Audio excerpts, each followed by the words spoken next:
এইভাবে লঙ্কা মেখে ভাত খেতে হলো। আরে দাঁড়াও দাঁড়াও, সবটা বলছি। হ্যালো, আমি পূজা। আর একটা নতুন ভিডিওতে তোমাদের স্বাগতম। আজকে সকালটা কি সুন্দর, রোদ ঝলমলে সকাল, তাই না? অনেকদিন পর এইভাবে রোদ ঝলমলে সকাল দেখলাম, আমার তো খুব ভালো লাগছে। দেন বাড়ি ফিরে দেখছি মা এখানে কাঁঠাল ছাড়িয়ে রেখেছে, আর এই কাঁঠালগুলো খুব ভালো ছিল। মানে এই কাঁঠাল না নরম হয়ে গেলে আমার একদম খেতে ভালো লাগে না।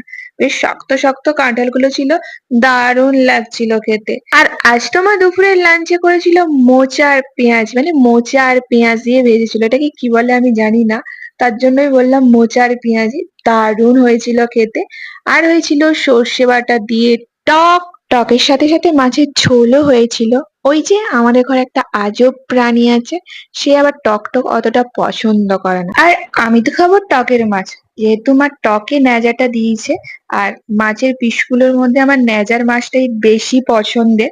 মাছ আমি পছন্দ করি না অতটাও, অতটা কেন, একদমই মাছ আমি পছন্দ করি না। আর মাছ খেলে ন্যাজার দিকটাই আমার ভালো লাগে খেতে। আর মা ঝোলে যে মাছটা দিয়েছে সেটা আমি খাবো না, কারণ একসাথে দুটো মাছ খাওয়া আমার পক্ষে সম্ভব না।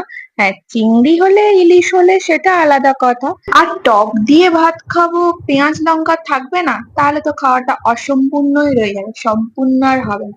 সত্যি কথা, যেদিন বাড়িতে টক হয় সেদিন যদি পেঁয়াজ আর লঙ্কা নিয়ে খেতে বসা না হয়, আমার খাওয়াটা ঠিক কমপ্লিট হয় না। যাই হোক, তোমরা কারা কারা টক দিয়ে ভাত খেতে ভালোবাসো গো? আমার তো টক দিয়ে খেতে দারুণ লাগে ভাত। আর আমাদের বাড়িতে প্রায়ই টক হয়, কারণ বাড়িতে সবাই পছন্দ করে, শুধু ওই একটা মানুষ ছাড়া, আমার ভাই। ওই যে বললাম না, আজব প্রাণী। আর এই গাছগুলো শুধু হেলে পড়ে যাচ্ছে, শুধু হেলে পড়ে যাচ্ছে, তার জন্য লাঠি দিয়ে ভালো করে বেঁধে রেখেছে যাতে না পড়ে যায়। শুধু এই গাছগুলো ছাড়া আর কোথাও ফুল নেই। আর হ্যাঁ, এই গাছগুলোতে ফুল আছে, এই যে দেখো। আর নাহলে এখানে কোথাও আর ফুল নেই, ফুলের বড় অভাব।